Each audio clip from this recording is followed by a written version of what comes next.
Right now, as you're watching this, there's a world covering 71% of our planet that's more alien than the surface of Mars. A world where the pressure could crush you like a soda can. Where creatures exist that make science fiction monsters look mundane. Where mountain ranges dwarf the Himalayas and canyons make the Grand Canyon look like a ditch. A world that's been here for over 4 billion years, that gave birth to all life on Earth, that's shaped every civilization in human history, and that we've explored less than 5% of. I'm talking, of course, about the ocean. And if you think you know this story, trust me, you don't.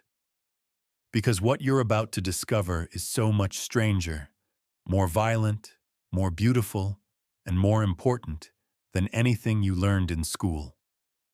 The Origin of the Oceans. Chapter 1. When you look out at the ocean today, watching waves crash against the shore or gazing at the seemingly endless expanse of blue stretching to the horizon, it's easy to take it all for granted. After all, water covers about 71% of our planet's surface. It's just always been there, right? Well, not exactly. And the story of how Earth got its oceans is frankly one of the most fascinating and debated mysteries in all of planetary science. Because here's the thing, Earth wasn't born with oceans. In fact, for a significant chunk of its early existence, our planet was a literal hellscape that would make even the most hardcore death metal album cover look tame by comparison. No water, no life, just molten rock, toxic gases, and a general vibe that screamed absolutely do not visit here. But somehow, against all odds, this ball of molten chaos managed to transform itself into the blue marble we know and love today.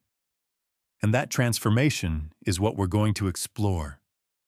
We're talking about a journey that spans 4.5 billion years, involves cosmic collisions that would make any disaster movie look like a children's cartoon, and ultimately set the stage for literally everything that came after.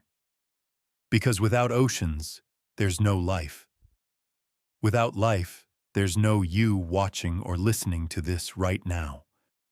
So in a very real sense, understanding where our oceans came from is understanding where we came from. Now, before we dive in, pun absolutely intended, I should mention that scientists are still actively debating many aspects of this story. There are competing theories, ongoing research, and new discoveries being made all the time. But that's what makes it exciting. We're not just recounting ancient history here. We're exploring the cutting edge of planetary science, where researchers are using everything from meteorite analysis to computer simulations to piece together what happened billions of years ago. So buckle up, because we're about to go on a journey that starts with the birth of our planet itself and ends with the first drops of water hitting ancient shores. To understand where Earth's oceans came from, we first need to understand where Earth itself came from. And spoiler alert, it wasn't a gentle process. We're talking about roughly 4.5 billion years ago, give or take a few 100 million years, which in geological terms is basically a rounding error. At this point in cosmic history, our solar system was basically a giant disk of gas, dust, and debris orbiting around our newly formed sun. This disk, called the solar nebula, was the remnant material left over from the sun's formation. And it was in this swirling chaos that Earth, along with all the other planets, began to take shape. The process is called accretion, which sounds a lot fancier than it actually is. Basically, tiny particles in the nebula started sticking together due to gravity and electrostatic forces. These particles formed larger clumps, which formed even larger clumps, which eventually became what scientists call planetesimals. Think of them as planetary building blocks, ranging in size from a few kilometers to a few 100 kilometers across. And these planetesimals were not gentle when they met. When two of these things collided, the impact generated absolutely insane amounts of heat and energy. We're talking explosions that would dwarf any nuclear weapon ever created by humanity by factors of millions. Over time, one particular planetesimal in the inner solar system started winning the gravitational lottery. It grew faster and larger than its neighbors, eventually becoming proto-Earth. But here's where things get really interesting and also really violent. About 4.5 billion years ago, when Earth was still in its infancy, maybe only about 50 to 100 million years old, something catastrophic happened. A Mars-sized object, which scientists have romantically named Theia after the Greek Titan who gave birth to the moon goddess Selene, slammed into proto-Earth at an oblique angle. And when I say slammed, I mean with a force that is almost impossible to comprehend. The impact was so massive that it literally tore off a chunk of Earth's mantle and Theia's remains, sending this material into orbit around Earth. This orbiting debris eventually coalesced into our moon. But let's focus on what this meant for Earth itself. The collision completely liquefied the planet's surface. We're talking about a global ocean of magma that was thousands of degrees Celsius hot. Any water that might have been present before this collision would have been instantly vaporized and blasted off into space. Earth, at this point, was essentially a molten ball of rock surrounded by an atmosphere so thick and toxic it would make Venus look like a vacation destination. This period, aptly named the Hadean Aeon after Hades, the Greek god of the underworld, lasted from Earth's formation until about 4 billion years ago. And for much of this time, the surface was completely inhospitable to water in liquid form. Now you might be thinking, okay, so Earth was hot and horrible. When did it cool down? And the answer is surprisingly quickly, at least in geological terms. Within maybe 10 to 20 million years after the moon-forming impact, Earth's surface had cooled enough for the magma ocean to begin solidifying into a primitive crust. But this wasn't like a cake coming out of the oven. The crust was thin, unstable, and constantly being recycled back into the molten interior through volcanic activity. Imagine a planet-wide version of a lava lamp, except instead of pretty colored wax, you have continent-sized chunks of rock sinking and rising through partially molten material. Not exactly beachfront property material just yet. During this time, the heat trapped inside Earth from all those collisions had nowhere to go except out. And out it went, through countless volcanoes that dotted the surface. These weren't your modern-day volcanoes that we see in Hawaii or Iceland. These were absolutely monstrous vents that spewed out not just lava, but enormous quantities of gases. We're talking about carbon dioxide, nitrogen, water vapor, sulfur dioxide, methane, ammonia, and a whole cocktail of other compounds that would absolutely kill you if you tried to breathe them. But here's the crucial part. Among all those toxic gases being belched out by Earth's interior was water vapor. Lots and lots of water vapor. And this is where our story really begins. So we've established that early Earth was hot, violent, and thoroughly unpleasant. But at some point, water showed up. The question that has vexed scientists for decades is, where exactly did all that water come from? And this is where things get really interesting, because there isn't just one answer. There are multiple competing theories, each with its own evidence and its own problems. And the truth is probably some combination of all of them. So let's break down the main contenders. Theory number 1, outgassing from Earth's interior. This is the idea that water was actually trapped inside the rocks and minerals that formed Earth during the accretion process. Remember all those planetesimals smashing together? While many of them likely contained water in the form of hydrated minerals, these are minerals where water molecules are chemically bound into their crystal structure. When these planetesimals merged to form Earth, they brought this water with them, locking it away in the planet's interior. Then, as Earth heated up from all those collisions and from radioactive decay of elements like uranium and thorium, the interior became hot enough to release this water. Volcanoes, which are essentially Earth's pressure release valves, then transported this water vapor from deep inside the planet up to the surface, where it accumulated in the atmosphere. Now, this theory has a lot going for it. We know for a fact that Earth's mantle still contains significant amounts of water today, perhaps as much as several times the volume of all the surface oceans combined, though it's spread out through hundreds of kilometers of rock. We also know that volcanic outgassing was and continues to be a major source of atmospheric gases. During the Hadean and early Archean eons, when volcanic activity was far more intense than it is today, the amount of water vapor being pumped into the atmosphere would have been absolutely staggering.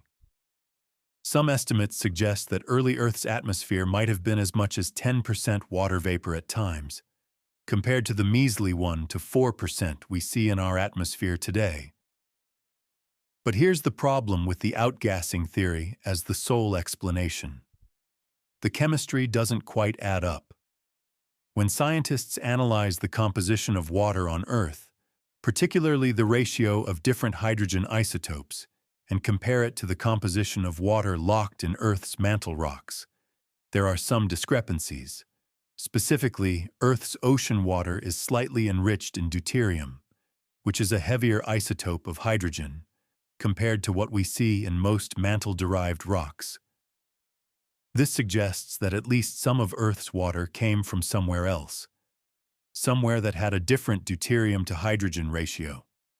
And that brings us to theory number 2.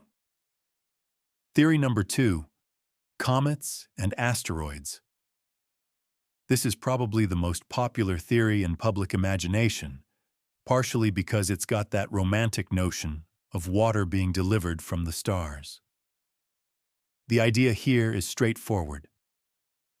During Earth's early history, particularly during a period called the Late Heavy Bombardment, that occurred roughly 4.1 to 3.8 billion years ago, the inner solar system was absolutely pummeled by asteroids and comets. We're talking about impacts happening on a scale and frequency that would make any disaster movie look tame. Now, comets are basically dirty snowballs made up of ice, dust, and rocky material. When a comet slams into Earth, all that ice gets deposited onto the planet.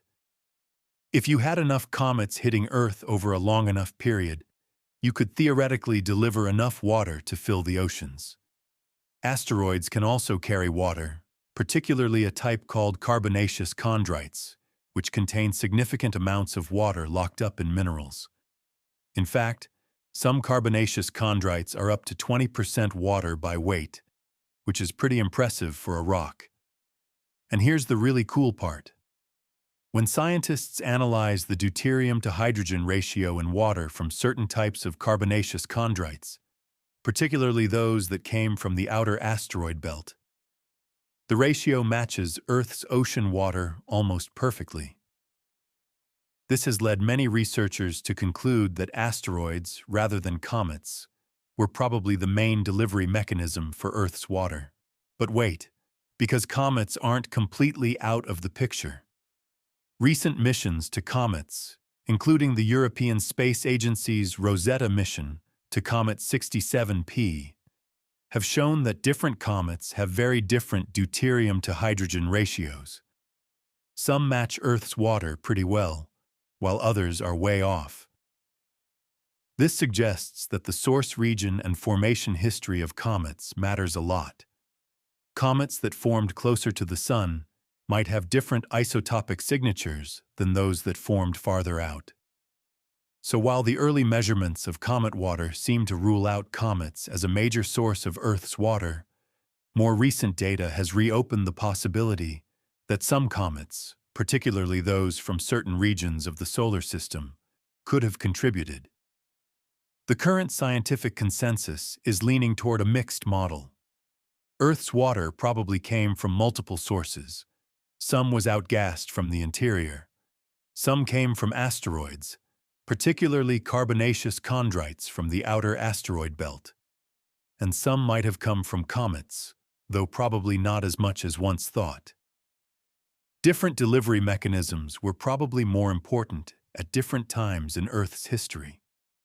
During the initial formation and accretion of the planet, water incorporated into planetesimals would have been the main source. Later, during the late heavy bombardment, impacts from asteroids and comets added more water to the growing reserves. And here's something that really bakes your noodle. Even after Earth had cooled enough for liquid water to exist on the surface, it might not have stayed there. The young sun was actually fainter than it is today, but it was also way more active, shooting out intense ultraviolet radiation and powerful solar winds. This radiation could break apart water molecules in Earth's upper atmosphere, separating hydrogen from oxygen. The hydrogen, being so light, could then escape into space, while the oxygen might react with rocks or get incorporated into the atmosphere. This means that Earth might have lost a significant portion of its early water inventory, only to have it replenished later by continued volcanic outgassing and impacts. The oceans we see today might actually be the second or even third generation of surface water that Earth has had. So let's say we've got all this water vapor in the atmosphere. Whether it came from volcanoes, asteroids, comets, or most likely some combination of all three. The question now becomes, how did that vapor turn into actual liquid water? How did we get from a hot, steamy atmosphere to the first oceans? And the answer involves one of the most dramatic climate transitions in Earth's entire history. As we mentioned earlier, after the moon-forming impact, Earth's surface was initially molten. The atmosphere was thick with steam, carbon dioxide, and other gases, creating a super greenhouse effect that kept the planet incredibly hot. Surface temperatures might have been 200 degrees Celsius or higher in some estimates, well above the boiling point of water. Under these conditions, water could only exist as vapor. But as time went on, several things started to happen that allowed the planet to cool. First, the heat from the initial impacts gradually radiated away into space. There's only so much heat energy that can be trapped by atmospheric gases, and over millions of years, that heat slowly leaked away. Second, as Earth cooled, the rate of volcanic activity decreased. There were still volcanoes everywhere, but they weren't quite as intense or as frequent as in the immediate aftermath of the planet's formation. This meant less heat being pumped into the system. And third, as the crust stabilized and thickened, it provided better insulation, keeping more of Earth's heat trapped in the interior rather than constantly being released at the surface. The exact timeline is still debated, but most scientists think that Earth's surface had cooled enough for liquid water to condense by about 4.4 to 4.3 billion years ago. We actually have some pretty remarkable evidence for this in the form of tiny zircon crystals found in Western Australia. These zircons, which are some of the oldest known materials on Earth, date back to about 4.4 billion years ago. And when scientists analyzed the chemical composition of these zircons, they found signatures that suggest they formed in the presence of liquid water. This doesn't necessarily mean there were oceans at this point, but it does strongly suggest that at least some parts of Earth's surface were cool enough for water to exist in liquid form. Now, imagine what the condensation process must have been like. For millions of years, Earth would have been shrouded in incredibly thick clouds of water vapor. The atmosphere would have been so saturated with moisture that you couldn't see the sun, assuming you somehow could survive standing on the surface. And then, as the temperature dropped below the critical threshold, it started to rain. But not just rain. We're talking about a deluge that makes any storm in recorded history look like a light drizzle. This was a planetary-scale downpour that might have lasted for thousands or even hundreds of thousands of years continuously. Rain fell on the hot rocks of the surface, immediately turning to steam in many places, only to rise back up into the atmosphere and fall again. This cycle repeated over and over, slowly but surely extracting heat from the surface. As the surface cooled further, more and more of the water stayed liquid. It began accumulating in the lowest elevation areas, forming the first puddles, then ponds, then lakes. And eventually, given enough water and enough time, these bodies of water merged and grew into the first primitive oceans. But these early oceans would have been very different from what we see today. For starters, they were probably much hotter. Surface temperatures of 50 to 70 degrees Celsius, or even higher, wouldn't have been unusual. The water would have also been incredibly acidic, with a pH possibly as low as 3 or 4, similar to vinegar. Why so acidic? Because the atmosphere still contained massive amounts of carbon dioxide, and when CO2 dissolves in water, it forms carbonic acid. There were also large quantities of sulfur dioxide from volcanic emissions, which creates sulfuric acid when dissolved in water. These early oceans would have literally been capable of dissolving many types of rocks. The appearance would have been otherworldly too. The water likely had a greenish or brownish tint from high concentrations of dissolved iron and other metals. The atmosphere was still thick and hazy, probably tinted reddish-brown from all the dust and aerosols. The sun, when visible at all through the clouds, would have appeared as a dim, diffuse glow. And the landscape surrounding these oceans would have been utterly barren.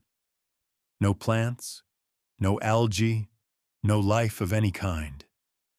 Just bare rock, volcanic vents, and steaming, acidic seas. But despite how hostile this environment sounds, something absolutely crucial had happened.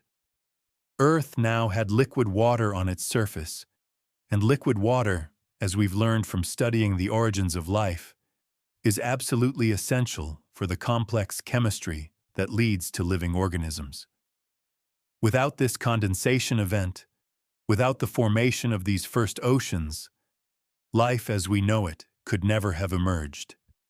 Everything that came after, all the billions of years of evolution, all the incredible diversity of organisms that have ever existed, it all depended on this moment when the first drops of water fell and stayed on Earth's surface. Now that we've got liquid water on the surface, we need to talk about what was happening above that water. Because the early atmosphere of Earth was radically different from the air we breathe today, and understanding how it evolved is crucial to understanding how the oceans developed. This atmospheric evolution is intimately connected with the ocean story because the atmosphere and oceans were constantly exchanging materials through a variety of processes. The very first atmosphere Earth had, sometimes called the primary atmosphere, was probably composed mainly of hydrogen and helium captured directly from the solar nebula during the planet's formation. But this atmosphere didn't stick around for long. The combination of Earth's relatively weak gravity at the time and the intense solar wind from the young sun stripped this primary atmosphere away pretty quickly, so we can basically ignore it for our purposes. The second atmosphere, which is the one that matters for our ocean story, was produced by outgassing from Earth's interior through volcanic activity. As we discussed earlier, volcanoes were pumping out enormous quantities of gases. The exact composition of this early atmosphere is still debated, but most models suggest it was dominated by water vapor, carbon dioxide, nitrogen, and smaller amounts of methane, ammonia, sulfur dioxide, and other compounds. Notably absent from this list is oxygen. Early Earth's atmosphere had essentially zero free oxygen, and this had profound implications for ocean chemistry. The lack of oxygen meant that many elements behaved very differently than they do today. For example, iron, which in modern oxidizing conditions tends to form insoluble rust and sink to the ocean floor, could remain dissolved in early oceans in much higher concentrations. This is why those early oceans likely had that greenish tint from dissolved iron. Similarly, sulfur compounds that would normally oxidize and precipitate out could remain dissolved, contributing to the ocean's acidity. The high levels of carbon dioxide in the atmosphere created what scientists call a greenhouse climate. CO2 is a greenhouse gas, meaning it traps heat in the atmosphere by absorbing infrared radiation emitted by Earth's surface. During the early Archean eon, atmospheric CO2 levels might have been anywhere from 10 to 100 times higher than today, possibly even higher. This intense greenhouse effect was actually necessary for early Earth. Remember the faint young sun paradox? The sun during Earth's early history was about 25 to 30% fainter than it is today. Under normal circumstances, this would mean Earth should have been completely frozen. But it wasn't, primarily because all that CO2 in the atmosphere trapped enough heat to keep the planet warm and the oceans liquid. As time went on, the atmosphere began to change. One of the main drivers of this change was a process called weathering. When rainwater containing dissolved CO2, essentially weak carbonic acid, falls on rocks, it causes chemical reactions that break down the rocks and form new minerals called carbonates. These carbonates eventually make their way to the ocean, either dissolved in river water or as sediment. Once in the ocean, the carbonate can precipitate out and form limestone and other carbonate rocks. This process effectively removes CO2 from the atmosphere and locks it away in solid rock. It's a negative feedback mechanism that helps regulate Earth's climate over geological timescales. Another major change came from the development of plate tectonics, which we'll discuss more in the next section. But briefly, as Earth's interior cooled and plate tectonics got going, volcanic activity changed in both intensity and chemistry. The types of gases being released evolved over time, generally becoming less reducing, meaning having less hydrogen-rich compounds like methane and ammonia, and more oxidizing over time. But the really big change, the one that fundamentally transformed both the atmosphere and the oceans, came from biology. About 2.5 to 3 billion years ago, certain bacteria called cyanobacteria evolved the ability to perform oxygenic photosynthesis. This means they could use sunlight, water, and CO2 to produce sugars and release oxygen as a waste product. At first, this oxygen didn't accumulate in the atmosphere. It immediately reacted with dissolved iron in the oceans, causing massive iron oxide formations that we can still see today as banded iron formations. But eventually, once all that iron was oxidized and removed from the oceans, oxygen began accumulating in the atmosphere. This event, called the Great Oxidation Event, or the Great Oxygenation Event, occurred roughly 2.4 to 2.3 billion years ago, and it completely transformed Earth. The atmosphere shifted from being reducing to oxidizing. The oceans lost their dissolved iron and became clearer. Many types of organisms that had thrived in the oxygen-free environment went extinct or were pushed. Many types of organisms that had thrived in the oxygen-free environment went extinct or were pushed into marginal habitats. It was one of the most dramatic environmental changes in Earth's entire history, and it was caused entirely by life itself. The atmosphere continued evolving after the Great Oxidation Event, with oxygen levels fluctuating over time, but generally trending upward. By about 600 million years ago, oxygen levels had reached something close to modern values, setting the stage for the explosion of complex multicellular life.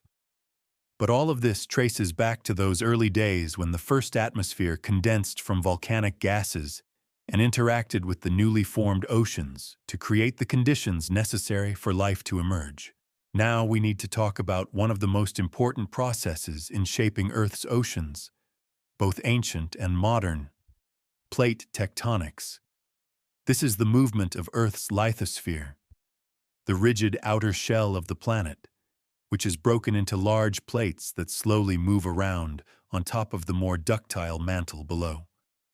Plate tectonics is responsible for pretty much every major geological feature we see: mountains, oceanic trenches, volcanoes, earthquakes, you name it. But more importantly for our story, plate tectonics has been absolutely crucial in regulating Earth's climate, recycling materials between the surface and interior, and shaping the ocean basins themselves. The big question that scientists have grappled with is, when did plate tectonics actually start? And this is where things get complicated, because the evidence is fragmentary and sometimes contradictory. Some researchers think plate tectonics began very early in Earth's history, possibly as soon as the crust solidified enough to form plates, which would be around 4 billion years ago or even earlier. Others think it took much longer, perhaps not getting fully underway until 3 billion years ago or later. There are even some who argue that Earth went through periods of having plate tectonics and not having it, with the process starting and stopping multiple times throughout the Archean eon. The reason this debate exists is that plate tectonics requires specific conditions. The mantle needs to be hot enough to convect and drive the movement of plates, but not so hot that the crust is too weak and just deforms rather than forming rigid plates. There also needs to be water involved, because water lowers the melting point of rocks and helps lubricate the boundaries between plates. Without water, you can't really have plate tectonics as we know it. This creates an interesting chicken and egg situation. Did we need oceans before plate tectonics could start? Or did we need plate tectonics to help form and maintain the oceans? The most likely scenario is that there was a gradual transition. Very early Earth probably didn't have plate tectonics in the modern sense. Instead, the planet was so hot that the crust was thin, weak, and unstable. Heat was released primarily through what's called stagnant lid convection, where the surface stays mostly in one piece, while heat escapes through volcanic hotspots. Think of present-day Venus, which has a thick, stagnant lid and no plate tectonics. As Earth cooled, the crust thickened and became more rigid. At some point, probably sometime in the Archean eon between 4 and 3 billion years ago, conditions became right for true plate tectonics to begin. Once plate tectonics got going, it had profound effects on the oceans. First, it created proper ocean basins. In a planet without plate tectonics, water would just pool wherever the surface happened to be lowest, creating shallow global seas without much structure. But with plate tectonics, you get spreading ridges where new oceanic crust is created, and you get subduction zones where old oceanic crust is destroyed by diving back into the mantle. This creates distinct ocean basins with varied topography: deep trenches, mid-ocean ridges, seamounts, and all the other features we see in modern oceans. Second, plate tectonics created a mechanism for recycling materials between Earth's surface and interior. At subduction zones, oceanic crust that had been exposed to seawater gets dragged back down into the mantle. This crust carries with it not just rock, but also water that had been chemically bound into minerals through interactions with seawater. This water then gets released at depth through heating and causes melting in the overlying mantle wedge, producing arc volcanoes. These volcanoes then release that water back into the atmosphere and oceans through eruptions, completing the cycle. This hydrological cycle between surface and interior is crucial for maintaining Earth's ocean over billions of years. Third, plate tectonics helps regulate Earth's climate through the carbon cycle we mentioned earlier. The creation of new mountains through continental collisions increases weathering rates, which draws down atmospheric CO2. Meanwhile, volcanism at subduction zones and spreading ridges releases CO2 back into the atmosphere. This balance between CO2 removal and CO2 release helps keep Earth's temperature in a range where liquid water can exist. Without plate tectonics, this regulation would be much weaker or non-existent. Now, what did the primordial seas actually look like once plate tectonics was established? This is where we have to piece together evidence from the limited ancient rocks that have survived. And let me tell you, finding rocks from the early Archean, let alone the Hadean, is incredibly difficult. Plate tectonics itself destroys old oceanic crust through subduction, meaning there's essentially no oceanic crust older than about 200 million years preserved anywhere on Earth today. And continental crust, while more stable, has still been heavily modified through billions of years of tectonics, weathering, and metamorphism. But we do have some rocks that give us clues. Greenstone belts, which are sequences of volcanic and sedimentary rocks that formed in ancient oceanic settings, have been found dating back to 3.8 billion years ago. These show evidence of underwater volcanic activity, sediment deposition, and hydrothermal systems, suggesting that early oceans had many similarities to modern ones, at least in terms of basic geological processes. We also have evidence from ancient pillow lavas, which are distinctive lava formations that only form when lava erupts underwater, proving that substantial bodies of water existed. The extent and depth of these primordial seas is still uncertain. Some models suggest that early Earth had much less continental crust than today, meaning the oceans might have covered an even larger percentage of the planet's surface, possibly up to 95% or more.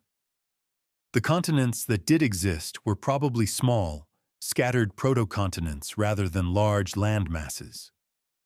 These early continents would have been dominated by volcanic rocks and granite-like rocks called tonalites, trondhjemites, and granodiorites, which geologists affectionately refer to as TTGs. As time went on and more continental crust was created through the partial melting of oceanic crust at subduction zones, the continents grew larger and more stable. By about 2.5 billion years ago, at the end of the Archean eon, Earth probably had substantial continental masses, maybe covering 20 to 30% of the surface. These continents were constantly being rearranged by plate tectonics, smashing together to form supercontinents and then breaking apart, in a cycle that has repeated many times throughout Earth's history. The oceans themselves would have undergone significant changes during this time. The initial hot, acidic, metal-rich seas gradually became cooler and less acidic as atmospheric CO2 levels decreased through weathering and carbonate formation. The Great Oxidation Event transformed the ocean chemistry from reducing to oxidizing, clearing out the dissolved iron and changing the availability of nutrients. And throughout all of this, the total volume of water has likely remained relatively constant, give or take maybe 10 or 20%, though it's been constantly cycling between surface, interior, and atmosphere. So there you have it. The origin of Earth's oceans is a story that spans nearly the entire history of our planet, from its violent birth in a disk of gas and dust, through the moon-forming impact, the slow cooling and condensation of water vapor, the establishment of a complex atmosphere, and the onset of plate tectonics that continues to shape our world today. It's a story of water arriving from multiple sources, some from deep within Earth's interior, some from asteroids and possibly comets bombarding the surface. It's a story of a planetary environment that was initially so hostile that liquid water couldn't exist, but that eventually cooled enough for the first oceans to form, probably by about 4.4 billion years ago. These early oceans were nothing like the seas we know today. They were hot, acidic, anoxic, and filled with dissolved metals. The surrounding atmosphere was thick with carbon dioxide and other volcanic gases. There was no life, no oxygen, no continents as we'd recognize them.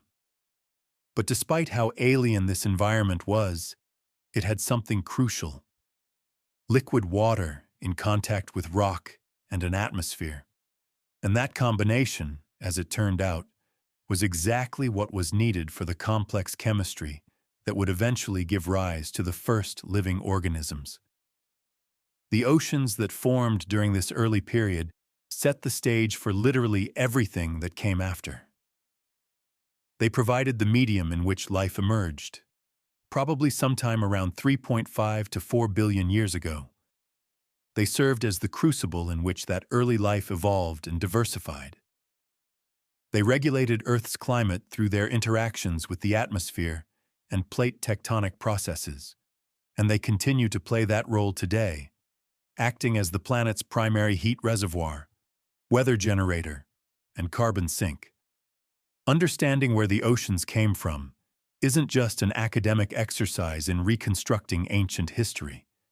It has real implications for how we think about Earth's future. We know that the oceans have endured for over 4 billion years through multiple mass extinctions, supercontinent cycles, climate changes, and even the origin and evolution of life itself. But we also know that nothing lasts forever. In another billion years or so, the sun will have become bright enough that even with reduced atmospheric CO2 levels, Earth will become too hot for liquid water to exist on the surface. The oceans will eventually evaporate, and Earth will undergo a runaway greenhouse effect, similar to what Venus experienced. But that's a problem for the far future. For now, we can appreciate the incredible journey that our oceans have taken, from volcanic gases and cosmic impacts to the beautiful blue waters that define our planet today. In the next chapter, we'll explore what happened after these primordial seas formed. We'll look at how life emerged in these ancient waters, how it transformed the oceans and atmosphere, and how it ultimately paved the way for the incredible diversity of marine life we see today. Because the formation of the oceans was just the beginning. What came next was even more remarkable.